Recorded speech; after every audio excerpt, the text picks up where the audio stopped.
فاعوذ باللہ من الشیطان الرجیم بسم اللہ الرحمن الرحیم الا ان اولیاء اللہ لا خوف علیہم ولا هم يحزنون او كما قال اللہ تعالی فی القرآن العظیم صدق اللہ وصدق رسولہ النبی الامین المختار الکریم وَنَحْنُ عَلَىٰ ذَلِكَ لَمِنَ الشَّاهِدِينَ وَالشَّاكِرِينَ وَالذَّاكِرِينَ أَنِ الْحَمْدُ لِلَّهِ رَبِّ الْعَالَمِينَ۔ آئیے انتہائی عقیدت و احترام اور محبت کے ساتھ گنبد خضرا کی جانب لو لگا کر ہم غریبوں کے غم گسار سید ابرار و خیار آقا نامدار گلشن ہستی کی اولین فصل بہار انیس بے کساں چار سازائی درد مندہ فخر رسولہ مالک ہفت و آسما حضور احمد مجتبی محمد عرب روح فدا صلی اللہ تعالی علیہ وآلہ وسلم کی بارگاہ ناز میں درود پاک کا نذرانہ پیش کرنے کی سعادتیں حاصل کر لے اور پڑھیں اللہم صلی علی سیدنا و شفینا و حبیبنا و مولانا محمد و بارک وسلم۔ نبی اور آل نبی کی بارگاہ میں ایک بار اور محبت سے درود و سلام پیش کر لیں اور پڑھیں اللہم صلی علی سیدنا و شفینا و حبیبنا و مولانا محمد و بارک وسلم۔ حصول برکت کے لیے سارا مجمع ایک بار اور جی لگا کر کے درود پاک پڑھ لیں اللہم صلی علی سیدنا و شفینا و حبیبنا و مولانا محمد و بارک وسلم۔ صلاة و سلام علیکہ یا رسول اللہ صلی اللہ تعالی علیہ وسلم۔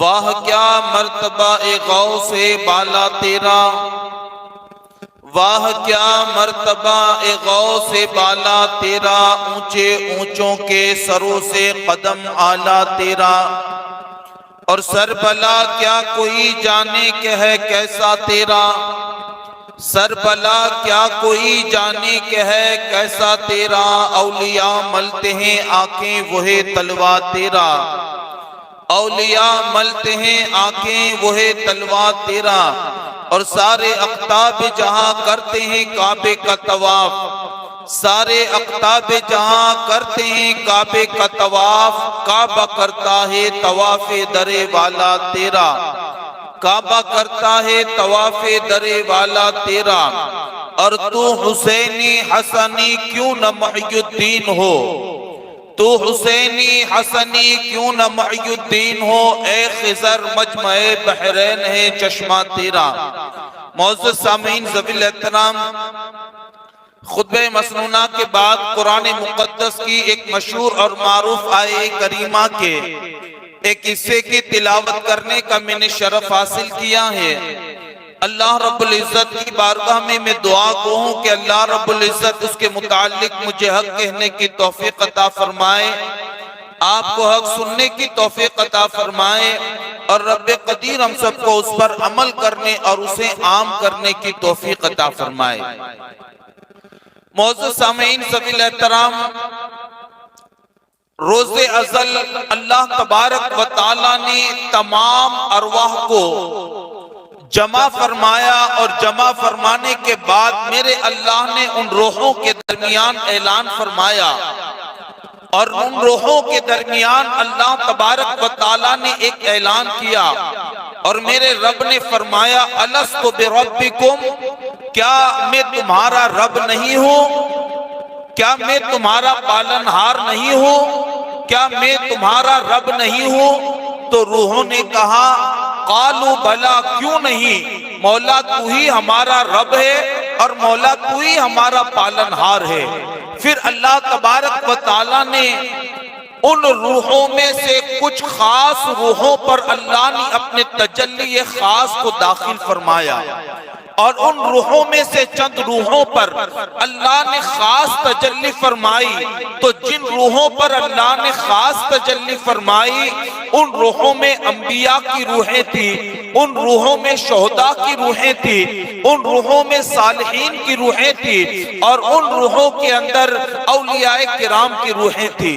تو جب اللہ تبارک و تعالیٰ نے ان پر خاص تجلی فرمائی تو ان روحوں پر جو تجلی کی ان میں ایک روح ان کی بھی تھی، دنیا جس کو شیخ عبدالقادر جیلانی کے نام سے یاد کرتی ہے، اور دنیا جن کو حضور غوث الاعظم دستگیر کے نام سے یاد کرتی ہے۔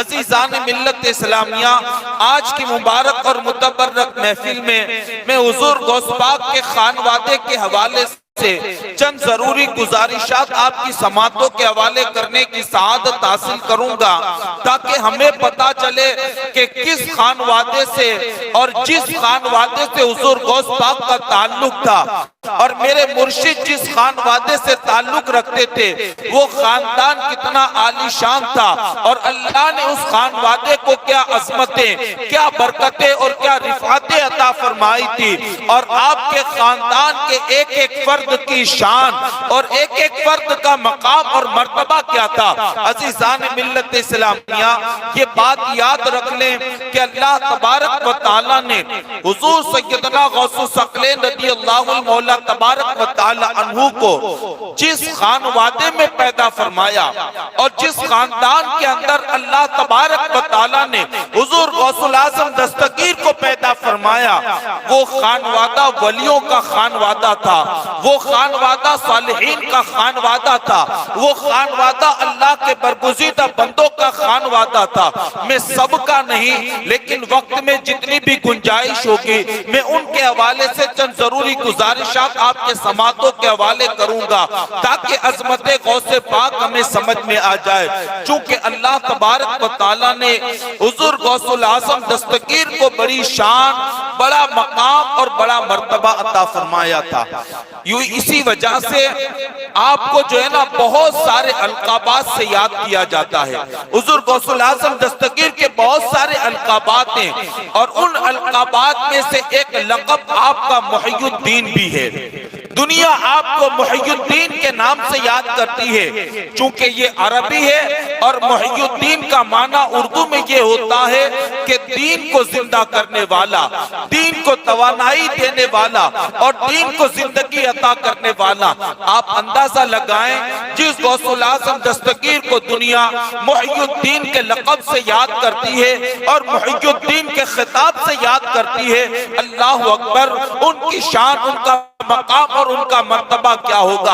اور یہ لقب یوں ہی نہیں مل گیا، یہ لقب یوں ہی نہیں ملا، بلکہ اللہ اکبر، محی الدین کے لقب کے ملنے کی وجہ خود حضور غوث الاعظم دستگیر رضی اللہ تعالیٰ عنہ بیان کرتے ہیں۔ کسی نے پوچھا حضور غوث الاعظم دستگیر سے، سرکار ذرا یہ بتائیں کہ آپ کو محی الدین کیوں کہا جاتا ہے، یعنی دین کو زندہ کرنے والا، دین کو زندگی عطا کرنے والا، آپ کو محی الدین کیوں کہا جاتا ہے؟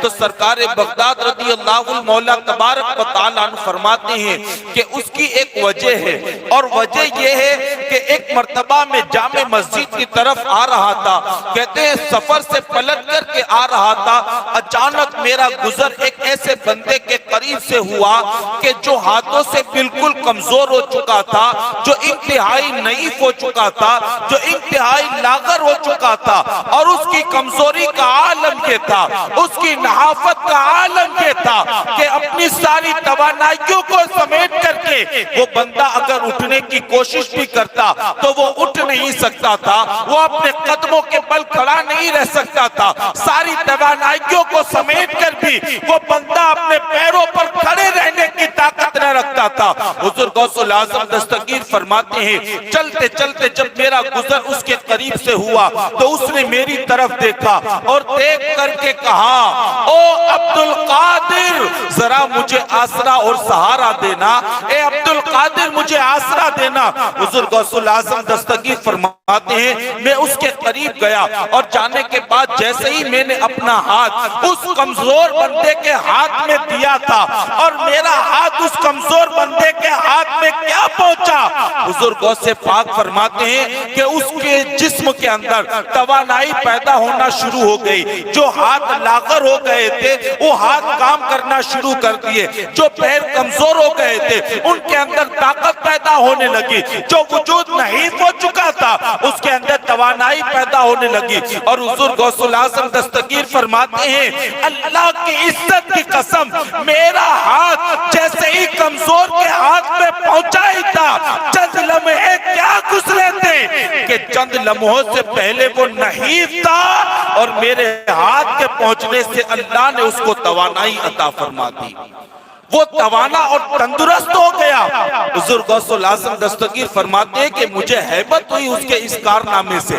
جب میں نے دیکھا یار کمزور تھا اور چند لمحوں کے اندر اتنا توانا ہو گیا, چند لمحوں کے اندر اتنا طاقتور ہو گیا. حضور غوث پاک فرماتے ہیں میرے دل میں ہیبت پیدا ہوئی تو اس نے کہا اے عبدالقادر گھبرانے کی ضرورت نہیں ہے, عبدالقادر گھبرانے کی ضرورت نہیں ہے, سنو آپ جانتے ہو میں کون ہوں؟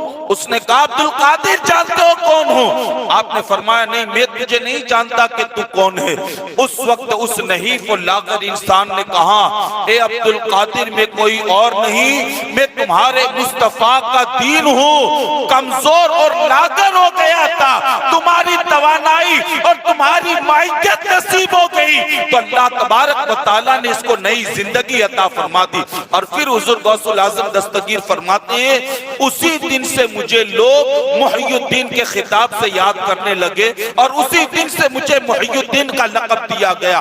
آپ اندازہ لگائیں مسلمانوں, ہو سکتا ہے کوئی بندہ یہ کہے میں اپنی عقیدت کی گلو کی بنیاد پر بولتا ہوں, مجھے عبدالقادر جیلانی حضور غوث الثقلین سے بہت عقیدت ہے, میں اپنے عقیدت میں بہ کر کے بولتا ہوں. یاد رکھنا یہ میری عقیدت نہیں بلکہ حقیقت ہے. دین کمزور ہو چکا تھا اور اللہ نے حضور غوث الاعظم دستگیر کے صدقے دین کو نئی توانائی عطا فرمائی. آپ دیکھیں تاریخ اٹھا کر کے اور پڑھیں تو آپ کو پتا چلے گا کہ دین اسلام کے لوگوں نے حالت کیا بنا دی تھی اور دین اسلام کا لوگوں نے کس طریقے سے مذاق بنانا شروع کر دیا تھا. حضور غوث الاعظم دستگیر پیران پیر روشن ضمیر کی آمد سے پہلے آپ تاریخ کے اوراق الٹ کر کے دیکھو تو آپ کو پتا چلے گا کہ دین اسلام کا حال کیا ہو چکا تھا اور پوری دنیا کے اندر مذہب اسلام کتنا کمزور ہو چکا تھا. میں سیاسی طور پر نہیں لیکن اخلاقی طور پر میں آپ کو بتاؤں کہ اس وقت لوگوں کے اخلاق کا عالم کیا تھا اور لوگوں کے اخلاق کتنے گر چکے تھے اور لوگ کتنے جو ہے اخلاق کے حوالے سے انحطاط کا شکار ہو چکے تھے. اللہ اکبر. سیرت نگار لکھتے ہیں کہ حضور غوث الاعظم دستگیر کے آنے سے پہلے اللہ اکبر لوگوں کے اخلاق اتنے گر چکے تھے اور لوگوں کے اخلاق اتنے بدتر ہو چکے تھے کہ اللہ اکبر ہر طرف عیش و عشرت کا نغمہ دکھائی دیتا, ہر طرف رقص و سرور کی محفلیں منعقد ہوتی, ہر کوئی بندہ رقص و سرور کی محفلیں منعقد کر کے شراب کے جام عام کیے جاتے,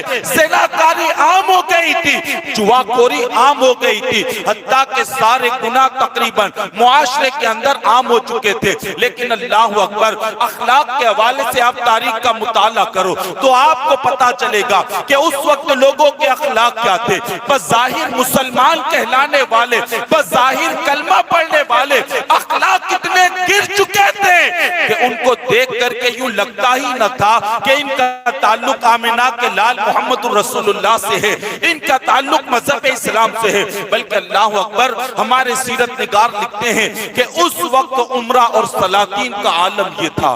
جو مال و دولت والے تھے, جو حکمراں تھے, جو بادشاہ تھے, جو عمرہ تھے, جو سلاطین تھے, فرمایا اس وقت سلاطین کی عیاشیوں کا اور عمرہ کی عیاشیوں کا عالم یہ تھا کہ اپنے سرائے کے اندر, اپنے حرم سرائے کے اندر 500 لونڈیاں ایسی رکھتے تھے جن کا کام صرف ناچ کر کے لوگوں کے دلوں کو خوش کرنا تھا. اب آپ اسے اندازہ لگا سکتے ہیں کہ جن کے یہاں 500 لونڈیاں اور عورتوں کو صرف نچانے کے لیے رکھا گیا ہو، جن کو صرف رقص و سرور کی محفلوں کی زینت بنایا جاتا ہو، اس وقت عمرہ کے عیش و عشرت کا عالم کیا ہوگا اور ان کے مذہب اسلام سے دوری کا عالم کیا ہوگا۔ یعنی ایک بندہ جو اوسط درجے کا امیر ہوتا، جو اوسط درجے کا مالدار ہوتا، نہ بہت زیادہ امیر نہ بہت زیادہ غریب، بلکہ بیچ درجے کا ہوتا، فرمایا اس کے یہاں 500 کنیزیں صرف ناچنے کے لیے ہوا کرتی۔ بلکہ امام شافعی رحمت اللہ تعالیٰ علیہ تو یہاں تک فرماتے ہیں اس وقت لوگوں کو رقص و سرور سے اتنی محبت ہو گئی تھی، گانوں سے اتنی محبت ہو گئی تھی، گانوں سے اتنا پیار ہو گیا تھا کہ اللہ اکبر فرماتے اس وقت اوسط درجے کے لوگوں کے گھروں میں 800 لڑکیوں کو صرف اس لیے رکھا جاتا کہ وہ آنے والوں کے سامنے ناچ پیش کرے اور آنے والوں کے دلوں کو خوش کرنے کی کوشش کرے۔ اب آپ اندازہ لگائیں کہ اخلاق کی گراوٹ کا عالم کیا تھا اس وقت۔ جو لوگ جو ہے رقص و سرور کی محفلوں میں یار جن کے یہاں 500 اور 800 لڑکیاں صرف ناچنے کے لیے ہو، بھلا آپ اندازہ لگا سکتے ہیں کہ دین سے ان کا تعلق کیا رہا ہوگا اور شریعت مصطفیٰ سے ان کا تعلق کیا رہا ہوگا۔ لیکن اللہ اکبر آپ اندازہ لگائیں جب اللہ تبارک و تعالیٰ کرم فرماتا ہے نا اور جب اس کی رحمتیں نازل ہو جاتی ہے تو اللہ اس قوم کو ہدایت دینے کے لیے اپنے کسی نیک اور برگزیدہ بندے کو ان کے درمیان مبعوث فرما دیتا ہے۔ یہ اللہ کی سنت مبارکہ، وہ نیک بندے آتے ہیں اور آنے کے بعد اللہ اور اس کے رسول کے احکامات لوگوں کے سامنے پیش کرتے ہیں، جہنم کی حقیقت بیان کرتے ہیں، جنت کے باغات کا تصور پیش کرتے ہیں اور لوگوں کو بتاتے ہیں کہ جن گناہوں کے راستوں پر تم چل چکے ہو وہ راستے تمہیں اللہ سے بھی دور کر دیں گے، وہ راستے تمہیں جنت سے دور کر دیں گے، وہ راستے تمہیں رسول اللہ سے دور کر دیں گے، اور اللہ والے آ کر کے ان کے دلوں میں خوف خدا پیدا کر کے ان کی دنیا کو بھی آباد کر دیتے ہیں اور ان کی نصیحتوں پر عمل کی وجہ سے اللہ ان کی آخرت کو بھی آباد فرما دیتا ہے۔ یہی وجہ ہے کہ جب تاتاریوں نے حملہ کیا، ہلاک و خاک کا انتقال ہو گیا، اور پھر جب اللہ تبارک و تعالیٰ کو ہدایت دینا ہوئی نا تاتاریوں کو، تو پھر اللہ نے خراسان کے ایک بزرگ کو حکم دیا، اور وہ بھی سلسلہ قادریہ کے بزرگ تھے، سلسلہ قادریہ کے بزرگ۔ اور یہ بھی یاد رکھ لیں کوئی سلسلہ دنیا میں آپ کو ایسا ملے گا ہی نہیں کہ جس سلسلے نے میرے مرشد حضور غوث الاعظم سے فیض حاصل نہ کیا ہو۔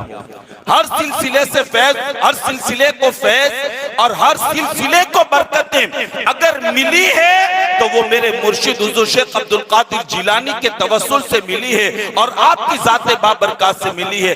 آپ دیکھیں جب تاتاریوں کو ہدایت دینا مقصود ہوا تو اللہ نے خراسان کے ایک بزرگ کو حکم دیا اور انہیں بشارت ہوئی کہ آپ چلے جائیں وہاں اور تاتاریوں کے دل میں اسلام کی حیبت اور عظمت کو آپ بٹھائیں اور وہاں جا کر کے تبلیغ اسلام کریں اور اللہ اور اس کے رسول کے احکامات کو ان کو سنائیں۔ اللہ اکبر۔ جب وہ بزرگ خراسان سے نکلے اور نکل کر کے جب بغداد آئے تو ہلاک و خاک کا انتقال ہو چکا تھا، جس نے بغداد کو تخت و تاراج کر دیا اس کا انتقال ہو گیا تھا، اور ہلاک و خاک کے بعد اس کا بیٹا حاکم، اس کا بیٹا جو ہے نا مسند حکومت پر وہ بیٹھا اور وہ جو ہے حاکم کی حیثیت سے لوگوں کے سامنے پیش آیا۔ اللہ اکبر۔ کہتے ہیں خراسان کے وہ بزرگ خراسان سے نکلے اور نکل کر کے جب بغداد آئے نا تو پوچھتے پوچھتے ہلاک و خاک کے بیٹے کے محل کے پاس آئے جو بادشاہ وقت تھا۔ جب اس کے محل کے پاس آئے نا تو اتفاق ایسا کہ وہ بزرگ کے پہنچنے کا اور ہلاک و خاک کا بیٹا وہ جو ہے شکار کے لیے گیا تھا وہ بھی شکار سے گھر پہنچا اور خراسان کے بزرگ بھی اس کے محل کے پاس پہنچے۔ اب ذرا توجہ کرنا تو سمجھ میں آئے گا کہ اسلام کیسے پھیلا اور کن لوگوں کے ذریعے اللہ مسلم انسانوں کو ہدایت عطا فرماتا ہے اور کن لوگوں کے ذریعے اللہ تبارک و تعالی انسانوں کو کامیابی کے راستے پر گامزن فرماتا ہے۔ کہتے ہیں وہ خراسان کے بزرگ چل کر کے اس کے محل کے پاس آئے اور یہ بھی آیا, دونوں کی ملاقات ہو گئی. ابھی وہ سواری سے اترا بھی نہ تھا کہ قادری سلسلے کے بزرگوں کو دیکھ کر کے اس نے مذاق اڑایا. اور ایسے لوگوں کا مذاق ہمیشہ اڑایا جاتا ہے. آپ اویس قرنی کی زندگی کو پڑھیں تو پتا چلے گا کہ لوگوں نے کیسے ان کا مذاق اڑایا. ہاں, نیک اور جو ہے نیک لوگ ہمیشہ ستائے گئے, صالحین ہمیشہ پریشان کیے گئے, اور لوگوں نے ہمیشہ ان کا تمسخر اور مذاق اڑایا ہے. اللہ اکبر. کہتے ہیں جب وہ قادری سلسلے کے بزرگ اس کے محل کے پاس پہنچے تو اس نے ان کا مذاق اڑاتے ہوئے کہا, او میاں ذرا یہ بتائیں آپ کے چہرے پر جو داڑھی ہے وہ خوبصورت ہے یا میرے کتے کی پونچھ خوبصورت ہے؟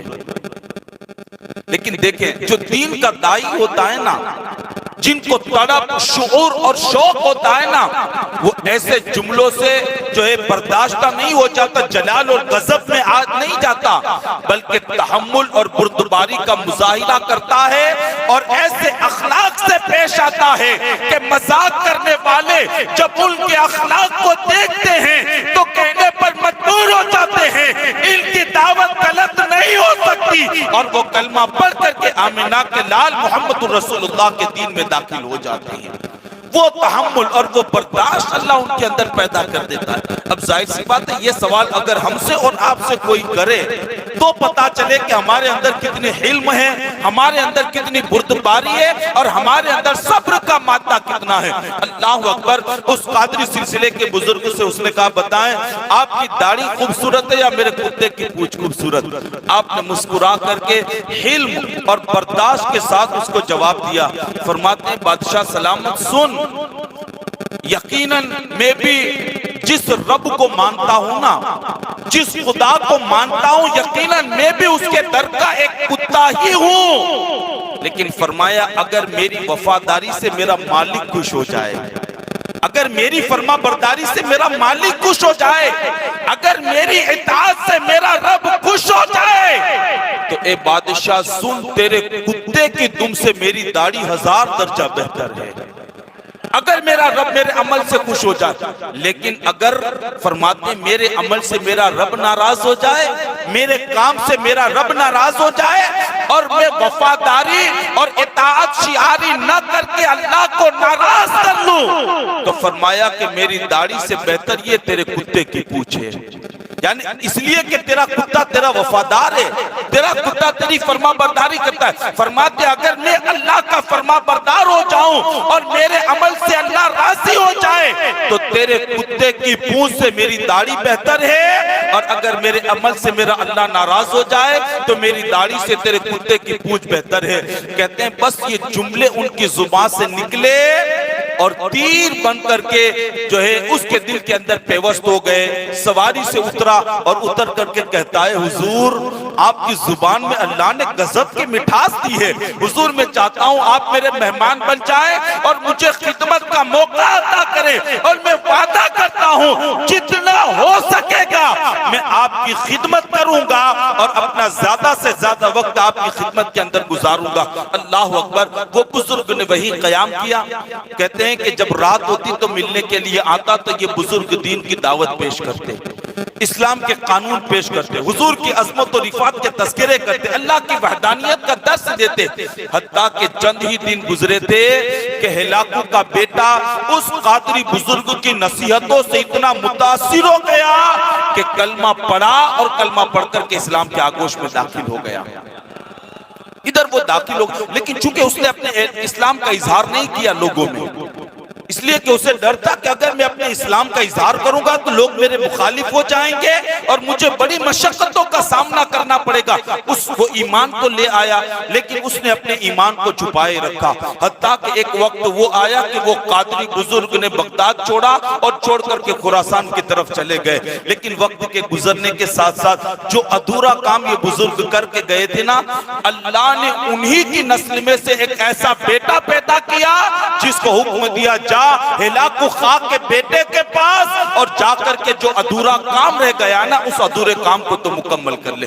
تو اس بزرگ کے بیٹے پھر آئے ہلاکو خاں کے بیٹے کے پاس, آپ نے تعارف پیش کیا, اس نے پھر آپ کو مہمان بنایا اور مہمان بنانے کے بعد جو ہے نا آپ کی خدمت گزاری کرتا رہا. پھر آپ نے ایک دن ہلاکو خاں کے بیٹے سے پوچھا کہ بھئی کیا بات ہے کہ تو اپنے اسلام کو لوگوں کے سامنے پیش نہیں کرتا, کیا وجہ؟ اس نے کہا حضور میں نے خفیہ طور پر تو تقریباً لوگوں کو اسلام کی طرف مائل کر لیا اور بہت سارے لوگ میری تبلیغ کی وجہ سے اور میرے احکامات کی وجہ سے دین کی طرف آ جائیں گے.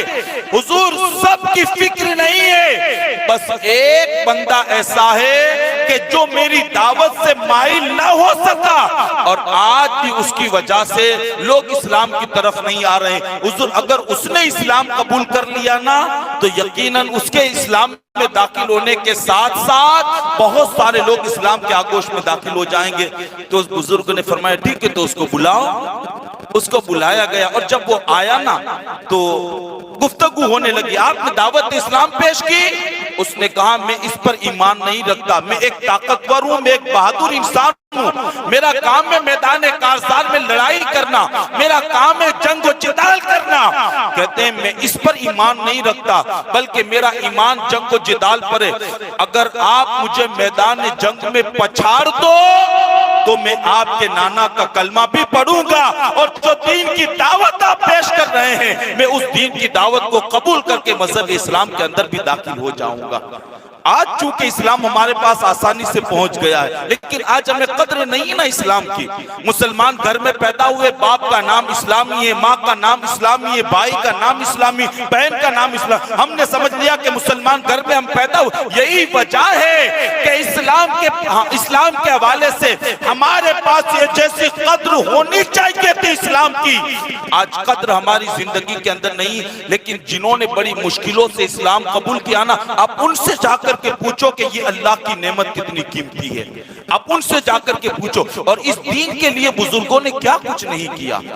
ستایا گیا, شہر بدر کیا گیا, گھر بار چھوڑنے پر مجبور کیا گیا, اہل و عیال کو چھوڑنے پر مجبور کیا گیا, لیکن اللہ والوں نے ہر مصیبت کو برداشت کیا. لیکن دنیا کے چپے چپے پر مصطفیٰ جان رحمت کے دین کے چراغ کو روشن فرما دیا. بہت تکلیفیں اٹھائی ہے. پیر کے تو اس بزرگ کے سامنے وہ پہلوان آیا اور اس نے آ کر کے کہا کہ بھئی میرا ایمان جو ہے نا طاقت اور قوت پر ہے. اب جس وقت یہ بزرگ سے ملاقات کر رہا تھا نا اس وقت یہ بزرگ جو ہے نا بڑھاپے کی منزل کو پہنچ چکے تھے, ضعیف العمر ہو چکے تھے بڑھاپے کی منزل کو.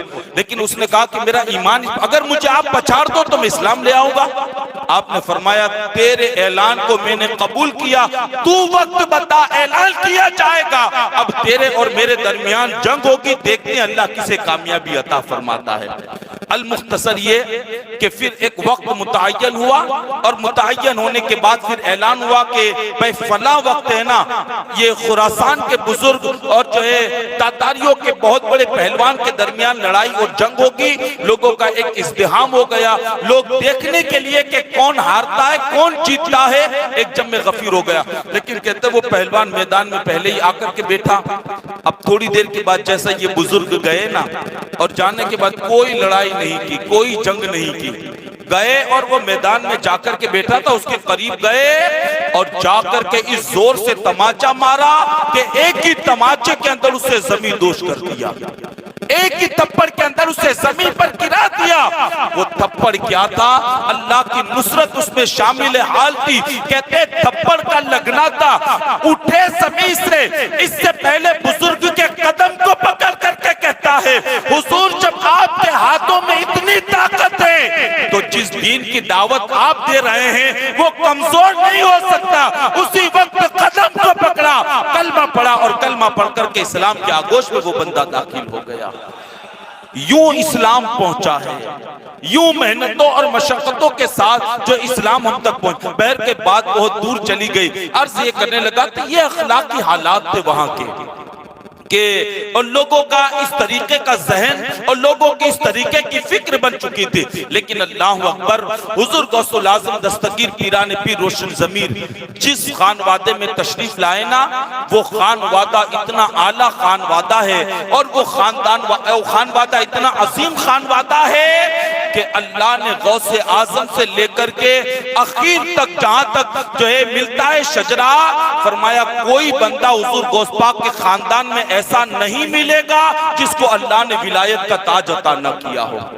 یعنی آپ کے آبا و اجداد میں سے کوئی بھی ایسا نہیں ہے جو ولی نہ ہو، بلکہ اللہ نے ہر بندے کو ولایت کا تاج عطا کیا. بلکہ میں آپ کو آپ کے والد کی زندگی کو پیش کروں تو آپ کو پتا چلے گا کہ اللہ اکبر کیا اسلام کا جذبہ اور اسلام کے حوالے سے کتنے وہ نڈر رہا کرتے تھے اور اسلام کے قانون کو لوگوں تک پہنچانے کے لیے وہ کتنی قربانیوں کا سامنا کرتے تھے. اللہ اکبر. حضور غوث الاعظم دستگیر پیران پیر روشن ضمیر کے والد بزرگوار کا نام ابو صالح موسیٰ جنگی دوست ہے.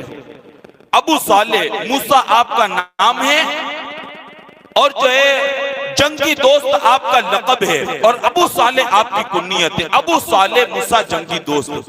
اب جنگی دوست کی وجہ تسمیہ بیان کرتے ہوئے ہمارے بزرگوں نے لکھا ہے، یا ان کی یہ بھی میں آپ کو بتا دوں کہ حضور غوث الاعظم دستگیر رضی اللہ مولا تبارک و تعالیٰ عنہ کے جو والد بزرگوار حضرت ابو صالح موسیٰ جنگی دوست جو ہے نا، وہ اتنے عبادت گزار، اتنے پرہیزگار، اس طرح خوف خدا والے تھے کہ ہمارے بزرگوں نے لکھا ہے کہ اللہ کی بارگاہ میں ابو صالح موسیٰ جنگی دوست کا مقام یہ تھا کہ اگر آپ کسی پر ناراض ہو جاتے تو اللہ کا عذاب آ جاتا اور وہ بندہ اللہ کے عذاب میں گرفتار ہو جاتا، اور اگر کسی سے آپ خوش ہو جاتے تو فرمایا رب کی رحمتیں چھماچم نازل ہوتی اور وہ بندہ قرب خدا کی دولت سے مالا مال ہو جاتا تھا. آپ مجھے بتائیں، جس کی نگاہ کے اندر اتنا کمال رکھا ہو اللہ نے، جس کی آنکھوں میں اتنا کمال ہو کہ غضب کی نگاہ سے دیکھ لے اللہ کے غضب کا شکار ہو جائے، محبت بری نگاہ سے دیکھ لے اللہ کی رحمت کا حقدار ہو جائے، یا جس کی نگاہ اتنی طاقتور ہو تو پھر میرے اللہ نے اس ذات کے اندر کتنا کمال رکھا ہوگا. جب نگاہوں کے اندر اتنا کمال ہے، جب نگاہوں کے اندر اللہ رب العزت نے یہ کمال عطا فرمایا تو پھر ذات میں اللہ نے کیا کمال رکھا ہوگا. لیکن اللہ اکبر، حضرت ابو صالح موسیٰ جنگی دوست رحمت اللہ تعالیٰ علیہ اللہ کے ایسے برگزیدہ بندے تھے کہ جب بھی بھلائی کا حکم دینا یا بری باتوں سے منع کرنے کا معاملہ ہوتا تو آپ کبھی یہ پرواہ نہیں کرتے کہ میرا کیا ہوگا اور لوگ مجھے کیا کہیں گے، بلکہ امر بالمعروف و نہی عن المنکر کے اہم فریضے کو بحسن تمام آپ لوگوں پر نافذ کرتے، اور جو ذمہ داری اللہ نے ایک مسلمان کو عطا فرمائی ہے اس ذمہ داری کو آپ مکمل طور سے جو ہے عمل کرتے اور مکمل طور سے اس ذمہ داری کو پورا کرتے. ہماری کمزوری ہے، ہم بھلائی کا حکم اس لیے نہیں دیتے کہ لوگ کہیں گے یار تو پہلے نیک بن جا پھر مجھے حکم دینا، اور برائی سے اس لیے ہم نہیں روکتے کہ لوگ تانا دیں گے 1000 چوہے کھا کے بلی حج کو چلی. ہمارا حال تو یہ ہے نا، یعنی بھلائی کا حکم دینا، بری باتوں سے منع کرنا ہم نے چھوڑ دیا، اور اللہ تبارک و تعالیٰ نے کہ ہماری ذمہ داری اور ہمارے فرائض کے اندر کے بات ہے کہ ہم بھلائی کا حکم دے اور بری باتوں سے منع. حضرت موسیٰ علیہ السلام نے اللہ کی بارگاہ میں عرض کیا، مولا تو اس بندے کو کیا اجر و ثواب عطا کرے گا جو بھلائی کا حکم دے اور بری باتوں سے روکے؟ کیا اس کو اجر و ثواب عطا کرے گا؟ تو کیا دے گا اسے بطور انعام؟ آواز آتی ہے موسیٰ سن، جو بھلائی کا حکم دے اور بری باتوں سے منع کرے انعام یہ دوں گا کہ میری غیرت یہ گوارا نہیں کرتی کہ ایسے بندے کو میں اپنے عذاب کے اندر مبتلا کروں. جو لوگوں کو بھلائی کا حکم دیتا اور بری باتوں سے منع کرتا، یہ اہم فریضہ تھا ہمارا. اللہ رب العزت نے ہماری ذمہ داری کے بنائی تھی. قرآن کہتا ہے کنتم خیر امت اخرجت للناس تأمرون بالمعروف وتنہون عن المنکر. اللہ نے ساری امتوں میں تمہیں بہتر امت بنایا. ساری امتوں میں آدم علیہ السلام سے لے کر کے حضور صلی اللہ علیہ وآلہ وسلم تک جتنے بھی انبیاء کرام اور رسولان عظام تشریف لائے، ان تمام انبیاء کرام اور رسولان عظام کی امت میں سے اگر کسی امت کو اللہ نے سب پر فوقیت عطا فرمائی فرمائی تو وہ آمنہ کے لال محمد رسول اللہ کی امت مبارکہ ہے۔ وجہ قرآن بیان کرتا ہے کیوں فوقیت عطا کی؟ اس لیے کہ تأمرون بالمعروف وتنہون عن المنکر، بھلائی کا حکم دیتے ہو، بری باتوں سے منع کرتے ہو۔ اللہ کو یہ عمل پسند ہے اور اللہ نے اسی عمل کے صدقے سابقہ تمام امتوں پر اللہ نے تمہیں فضیلت عطا فرما دی۔ ہم اپنی زندگی کا احتساب کریں، اگر ہم نے بھلائی کا حکم دینا جاری رکھا ہوتا نا اور برائی سے روکنا ہم نے جاری رکھا ہوتا تو آج جو سماج کے اندر برائیاں پھیل گئی، جو گناہ ہماری سماج میں عام ہو گئے اور جن آفات و بلیات کے اندر ہم گرفتار ہو گئے ہیں، آج وہ گناہ ہمارے معاشرے کے اندر عام نہ ہوتے۔ وجہ یہی ہے ہم نے اپنی ذمہ داری کو ترک کر دیا، اسی وجہ سے آج ہماری سماج کے اندر کثرت سے گناہوں کا ماحول بھی عام ہو گیا۔ خدا کے واسطے ہوش کے ناخن لیں۔ اللہ کے حبیب علیہ السلام کے فرمان کا مفہوم حضور فرماتے ہیں کہ میری امت پر ایک زمانہ ایسا بھی آئے گا کہ اللہ ان پر ظالم حکمرانوں کو مسلط کر دے گا۔ توجہ کرنا، یہ ذمہ داری کتنی اہم ہے اور یہ منصب جو اللہ نے ہمیں عطا فرمایا ہے، اس منصب کی شان اور اس منصب کا مقام اور مرتبہ کیا ہے؟ اللہ کے حبیب علیہ السلام نے فرمایا میری امت پر ایک زمانہ ایسا آئے گا کہ اللہ ان پر ظالم حکمرانوں کو مسلط کرے گا۔ پھر حضور فرماتے اگر میری امت فریاد کرے گی تو اس کی فریاد کوئی سننے والا بھی نہ ہوگا اور نہ میری امت کی مصیبت کو دور کرنے والا بھی نظر آئے گا۔ کہ آج حالات یہ نہیں بتاتے ہیں، ہم آواز بلند کرتے کہاں ہماری آواز کو سنا جاتا ہے، ہم مدد کے لیے پکارتے ہیں کہاں ہماری مدد کی جاتی ہے۔ صحابہ نے کہا یا رسول اللہ علیہ السلام کیا اس وقت ہم کم ہوں گے، یعنی مسلمان کم ہوں گے؟ حضور نے فرمایا نہیں، آج کے مقابلے میں اس وقت مسلمان زیادہ ہوں گے۔ فرمایا پھر کیا وجہ ہے کہ یوں وہ ہلاکت کا سبب بنیں گے اور ان پر ظالم حکمراں مسلط ہوں گے۔ اس وقت اللہ کے حبیب علیہ السلام نے فرمایا ایک تو وہ دنیا کی طلب میں مگن ہو جائیں گے اور دوسرا بھلائی کا حکم دینا اور برائی سے روکنا وہ چھوڑ دیں گے۔ فرمایا یہ دو عمل کریں گے اللہ ناراض ہو جائے گا اور ان دو عمل کی وجہ سے اللہ ان پر ظالم حکمرانوں کو مسلط کر دے گا۔ دنیا کی طلب دیکھیں نا، کسے نہیں ہے دنیا کی طلب؟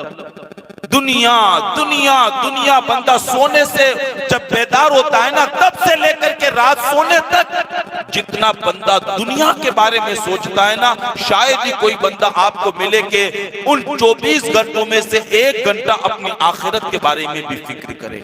آج ہمیں آخرت کہاں یاد ہے؟ ہمیں آخرت کا تصور، آخرت کا عذاب اور آخرت میں ملنے والا رب کی طرف سے جو عذاب ہے آج اس کو ہم بھول چکے ہیں اور ہم نے سمجھ لیا ہماری زندگی کا مقصد کماؤ کھاؤ سو اور زندگی گزار کر کے مر جاؤ۔ لیکن یاد رکھنا مسلمانوں، یہ ہمارا مقصد نہیں ہے۔ ہمارا مقصد دنیا میں آنے کا یہ ہے ہم اللہ کی عبادت کر کے نیکیوں کا توشہ جمع کر لیں تاکہ قیامت کے دن یہ نیکیاں اللہ کی بارگاہ میں قبول ہو جائے اور مولا ان نیکیوں کے بدلے اپنے بندوں کو اپنے دیدار سے مالا مال اور مشرف فرما دے۔ ہماری زندگی کا مقصد جنت میں دخول نہیں ہے، ہماری زندگی کا مطلب جہنم سے بچنا نہیں ہے، بلکہ ہماری زندگی کا مقصد جس رب نے ہمیں پیدا کیا نا بس اس رب کے دیدار کا ہمارا مقصد ہے۔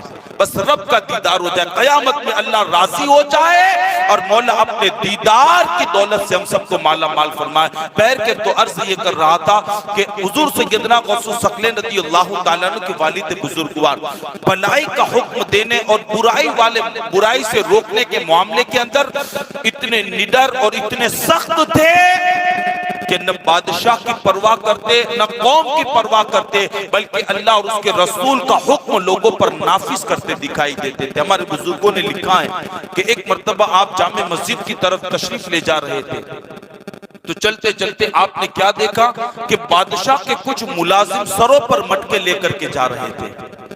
اب ظاہر سی بات ہے بادشاہ کا نام سنے تو اچھے نہیں چھیڑتے، یار ہمیں مرنا ہے جو ان کے ملازموں کو ہم چھیڑیں گے؟ ہمارے یہاں تو گاؤں کے سرپنچ کے جو ہے قریب رہنے والوں کو ہم نہیں پریشان کرتے، کیونکہ ہمیں پتا ہے اگر ان کو پریشان کریں گے تو گاؤں کا سرپنچ ہمیں نہیں چھوڑے گا۔ تو جو بادشاہ کے قریبی اور اس کے ملازم بھلا اسے چھیڑنے کی ہمت کون کرے گا؟ لیکن جس کے دل میں مخلوق کا نہیں اللہ کا خوف ہوتا ہے نا، وہ کبھی مخلوق کی پرواہ نہیں کرتے۔ کہتے وہ بادشاہ کے ملازم جا رہے تھے سروں پر مٹکا لے کر کے، اور بڑی احتیاط کے ساتھ اور بڑے سنبھال کر کے مٹکے لے کر کے جا رہے تھے۔ آپ کو دل میں شک ہوا اور ایک ملازم کو روک کر کے پوچھا ان مٹکوں میں کیا لے کر کے جا رہے ہو؟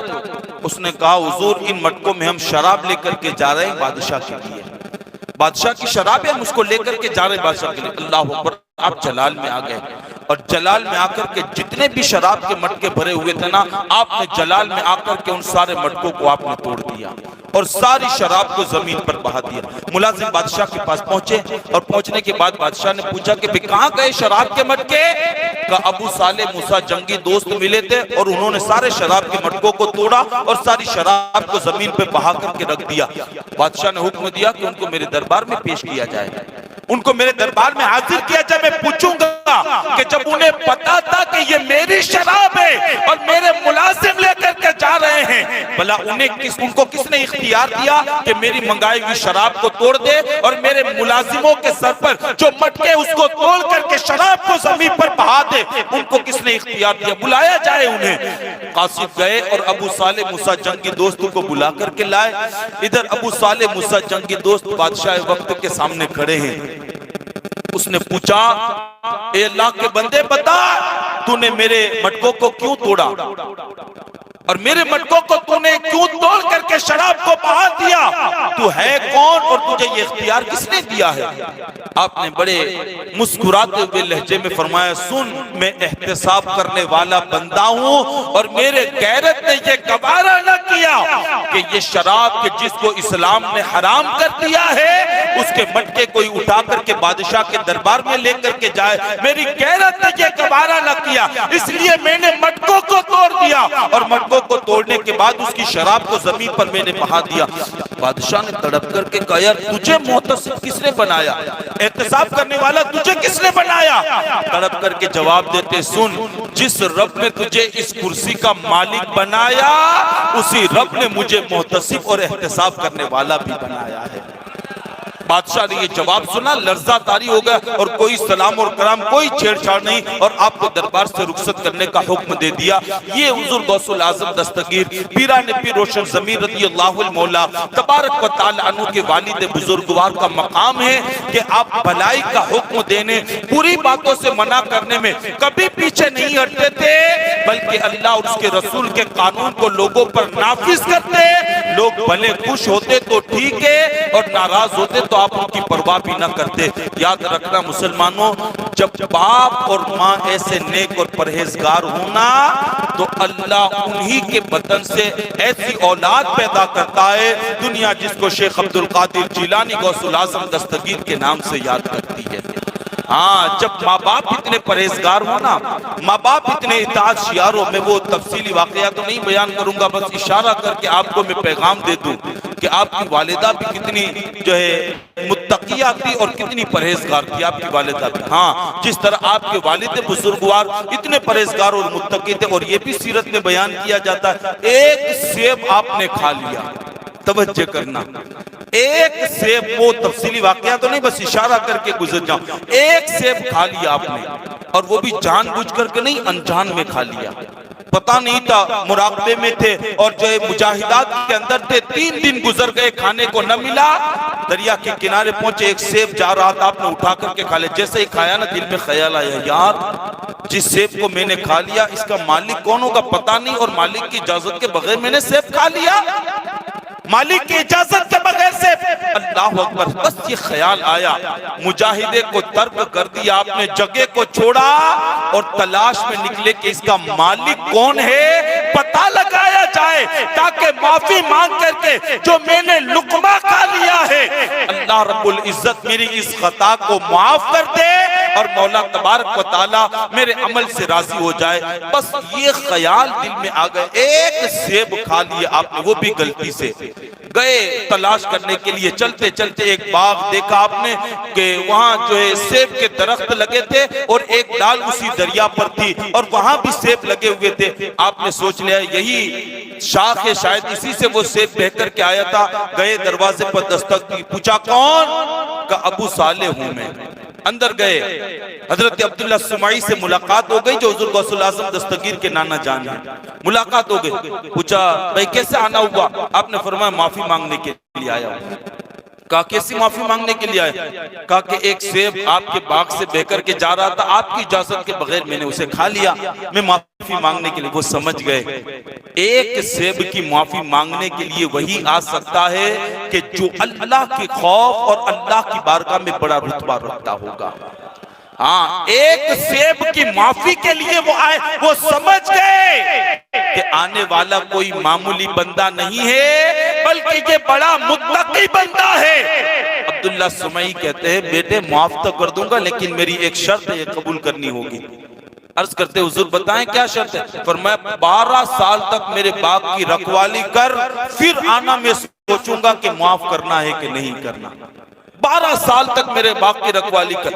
ایک سیب کھا لیا بغیر مالک کی اجازت کے، 12 سال اس باغ کی رکھوالی کرنے کے لیے تیار ہو گئے۔ میں رکھوالی کروں گا، بھلے 12 سال کا عرصہ گزر جائے لیکن تو مجھے معاف کر دے، اس لیے کہ اللہ ناراض ہو جائے گا، یہ میں گوارا نہیں کر سکتا۔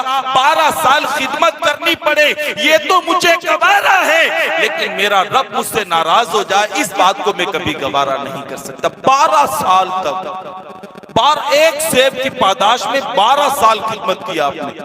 ہم اپنی زندگیوں کا احتساب کریں، کیا یہ تقوی ہماری زندگی میں ہے؟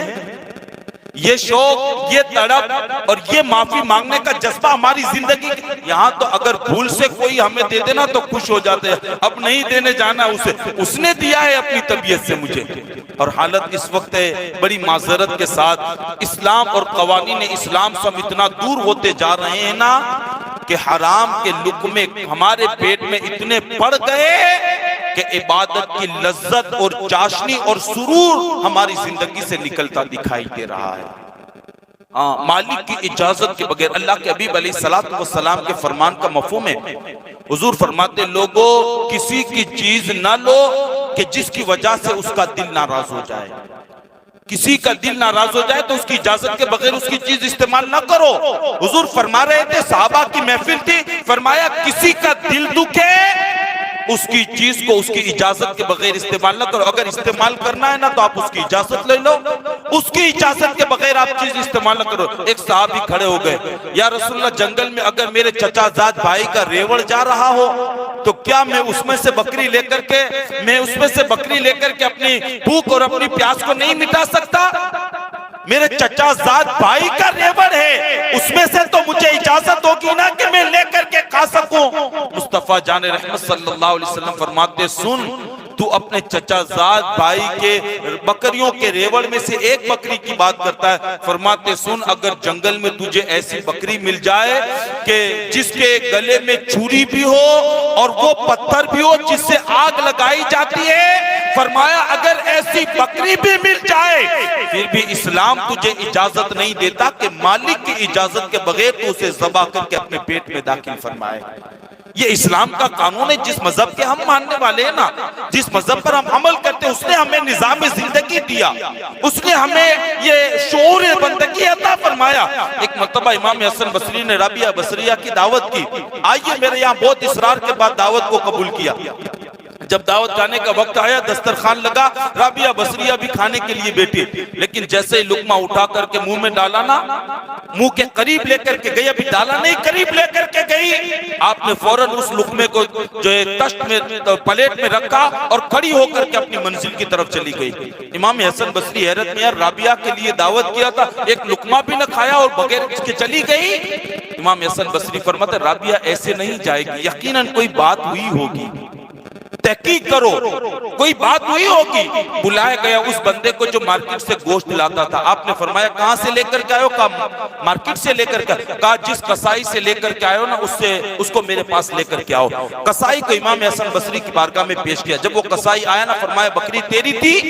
اس نے کہا حضور بکری میری تھی. کہا خریدی تھی؟ کہا خریدی تھی میں نے. کہا مالک کی اجازت سے لیا تھا؟ کہا حضور رقم بھی دیا اور مکمل قیمت دینے کے بعد میں نے اس بکری کو خریدا, اور جس بکری کا گوشت آپ کے یہاں آیا نا وہ میری ملکیت کی بکری تھی. امام حسن بصری فرماتے ہیں نہیں یار کچھ نہ کچھ گڑبڑ ضرور ہے. اس نے کہا حضور بات کیا ہے ایسی؟ اتنی تحقیق. کہا جس رابعہ کے لیے دعوت کیا تھا نا, اور جس رابعہ کے سامنے گوشت رکھا نا, رابعہ نے وہ گوشت نہیں کھایا, بغیر گوشت کھائے چلی گئی. اس قصائی نے جب اتنا سنا نا تو کہا کہ حضور ٹھہر جائیے, جس سے میں نے بکری خریدی نا اس کو میں لے کر کے آتا ہوں. اس کو لے کر کے لایا گیا. امام حسن بصری نے فرمایا بکری تیری ہے؟ کہاں حضور. کہا تے نے اس قصائی کو بیچی تھی؟ کہا ہاں. آپ نے فرمایا کہ مجھے نہیں پتا کہ رابعہ نے میرے دسترخوان سے گوشت کیوں نہیں کھایا. جب بکری کے حقیقی مالک نے جب یہ سنا نا کہ رابعہ نے گوشت نہیں کھایا تو وہ تڑپ گیا. تڑپ کر کے کہتا ہے حسن اگر رابعہ نے نہیں کھایا نا تو بالکل سچ کیا ہے. اگر رابعہ نے وہ گوشت نہیں کھایا نا تو بالکل سچ کیا. امام حسن بصری فرماتے کیا بات ہے؟ اس وقت بکری کے حقیقی مالک نے کہا حضور بات یہ ہے ایک مرتبہ میری بکری اپنے جو ہے میری چراگاہ میں چل رہی تھی اور میری چراگاہ کے اندر سے گھاس کھا رہی تھی. فرماتے مالک کی اجازت کے بغیر میرے پڑوس کے کھیت میں اس نے منہ مارا اور ایک لقمہ میرے پڑوس کے مالک کی کھیت سے بغیر اجازت کے کھا لیا. امام حسن بصری تڑپ گئے. فرماتے رابعہ مبارک ہو, اللہ نے تجھے وہ مقام عطا کیا ہے کہ شبہ والی چیز سے بھی اللہ تبارک و تعالیٰ نے تجھے محفوظ فرما دیا ہے. یوں دعائیں قبول ہوتی. آج دعا کرتے ہیں دعائیں قبول نہیں. مولانا کیا کرے, بہت روتے ہیں, بہت پریشان ہیں, دعائیں قبول نہیں ہوتی. حضرت سعد بن ابی وقاص حضور کی بارگاہ میں آئے, یا رسول اللہ میں مستجاب الدعوت بننا چاہتا ہوں, یعنی جو بھی دعا کروں اللہ میری ہر دعا کو قبول کرے. حضور میں مستجاب الدعوت, توجہ کرنا, اگر آپ بھی مستجاب الدعوت بننا چاہتے ہیں نا حضور کے اس فرمان پر عمل کر لے, اللہ مستجاب الدعوت بنا دے گا. اور پھر جب اور جہاں اور جس کے لیے بھی دعا کرو گے اللہ تمہاری ہر دعا کو قبول بھی کرے گا اور مولا تمہاری ہر تمنا کو پوری بھی فرما دے گا. سعد بن ابی وقاص آئے اور آ کر کے کہتے حضور میں مستجاب الدعوت بننا چاہتا ہوں. مستجاب الدعوت. حضور نے فرمایا مستجاب الدعوت بننا چاہتے ہو؟ ہاں یا رسول اللہ مستجاب الدعوت. حضور نے فرمایا سچ بولنا اور حلال کھانے کی عادت پیدا کر لو, یہ دو عمل ایسے ہیں جو بندہ اختیار کر لے گا اللہ اس عمل کرنے والے کو مستجاب الدعوت اللہ بنا دے گا. ہاں سچ بولنا اور حرام سے اپنے آپ کو بچانا بڑا مشکل کام ہے. ہاں یہ بڑا سننے میں بڑا آسان ہے لیکن عمل میں بڑا مشکل ہے. لیکن جو بندے کر لیتے ہیں نا تو پھر اللہ ان پر دنیا بھی آسان کر دیتا ہے اور آخرت میں بھی اللہ کامیابی عطا کرتا ہے. لیکن دنیا کے گورکھ دھندوں میں جو ڈوب کر کے جھوٹ بولنے کو اپنی عادت بنا لے, حرام کھانے کو اپنا ہنر بنا لے, پھر وہ بندے دنیا کے اندر بھی پریشان کیے جاتے ہیں, قبر میں بھی پریشان کیے جاتے ہیں, اور وہ بندے قیامت کے دن اللہ کے عذاب میں گرفتار کر دیے جائیں گے. بہرکیف تو حلال کھانے کی عادت بنا لیں. حضرت ابو صالح موسیٰ جنگ کی دوست کی زندگی ہمیں پیغام دے رہی. ایک سیب مالک کی اجازت کے بغیر کھایا, 12 سال تک باغ کی رکھوالی کرتے رہے. 12 سال تک. جب 12 سال مکمل ہو گئے نا تو پھر حضرت عبداللہ سمعی کے پاس آئے اور آ کر کے کہتے حضور 12 سال ہو گئے, اب آپ اجازت دیں مجھے اور وہ خطا جو مجھ سے ہو گئی نا آپ معاف کریں. آپ نے فرمایا نہیں بیٹے ایسے نہیں, ابھی ایک اور کام باقی ہے. کہا کیا؟ کہا میری ایک بیٹی ہے جو آنکھوں سے اندھی ہے, ہاتھوں سے لونجی ہے, پیروں سے لنگڑی ہے, اگر تم اس بچی سے شادی کر لے گا تو میں تیری خطا کو معاف کر دوں گا. اللہ اکبر. خدا کی قسم رب کی بارگاہ میں کھڑے رہنے کا تصور کیا تھا, ان کے دلوں میں خوف خدا کیا تھا, ان کی زندگی میں تقوی کیا تھا. ہے کوئی دنیا میں ایسا انسان کہ جس کے سامنے ایسی عورت کے جو ہے اوصاف بیان کیے جائے اور وہ بندہ صرف اس لیے نکاح کے لیے تیار ہو جائے کہ مولا میری خطا کو معاف کر دے, مولا میری غلطی کو معاف کر دے. کائنات میں اگر ایسا ملے گا تو دنیا اس کو شیخ عبد القادر جیلانی کا باپ ابو موسیٰ جنگی دوست کہے گی, جو ایک خطا کو معاف کرنے کے لیے ایسی لڑکی سے نکاح کرنے کے لیے بھی آپ تیار ہو گئے. ایسی لڑکی سے بھی نکاح کیا. اللہ اکبر. المختصر یہ جب نکاح ہو گیا تو آپ شب زفاف اپنی شریک حیا سے ملنے کے لیے گئے. جیسے ہی گئے نا تو دیکھا بڑی خوبصورت عورت حجرے میں بیٹھی ہے. آنکھوں سے دیکھ بھی سکتی ہے, ہاتھوں سے اشیاء کو پکڑ بھی سکتی ہے, پیروں سے چل بھی سکتی ہے. حضرت ابو موسیٰ جنگی دوست باہر نکل آئے. ابو موسیٰ جنگی دوست جیسے ہی باہر نکلے نا, عبداللہ سمعی نے کہا بیٹے کیا ہوا؟ کہا حضور جس عورت سے نکاح کے لیے آپ نے بولا تھا نا وہ عورت نہیں ہے, بلکہ یہ تو ایسی عورت ہے جس کا ہر عضو سلامت ہے. اس وقت عبداللہ سمعی نے سینے سے لگا کر کے فرمایا بیٹے سن, میں نے اندھی اس لیے کہا تھا, میری بیٹی اتنی عمر تک پہنچ گئی لیکن آج تک اس نے کسی غیر مرد پر نظر نہیں ڈالی. میں نے لونجی اس لیے کہا تھا کہ میری بیٹی جوانی کی دہلیز تک پہنچ گئی اور اتنی بڑی عمر کی ہو گئی, لیکن آج تک اس نے نامحرم کی طرف اپنے ہاتھ کو نہیں بڑھایا, اپنے پیر کو نامحرم کی طرف نہیں بڑھایا. اللہ اکبر. یوں حضرت حضور غوث الاعظم دستگیر پیران پیر روشن ضمیر کی والدہ نے تقوی اور پرہیزگاری کو اختیار کیا. اسی لیے میں نے پہلے کہا باپ جب جو ہے ابو موسیٰ جنگی دوست جیسا ہو اور ماں ام الخیر جیسی ہو تو اللہ ایسے لوگوں سے غوث الاعظم دستگیر جیسا شہزادہ قوم کو عطا فرماتا ہے. ہمیں اپنے بزرگوں کی ان سیرت پر ہمیں عمل کرنا چاہیے, ان کی سیرت کو پڑھنا چاہیے, ان کی سیرت کو ہمیں سننا چاہیے.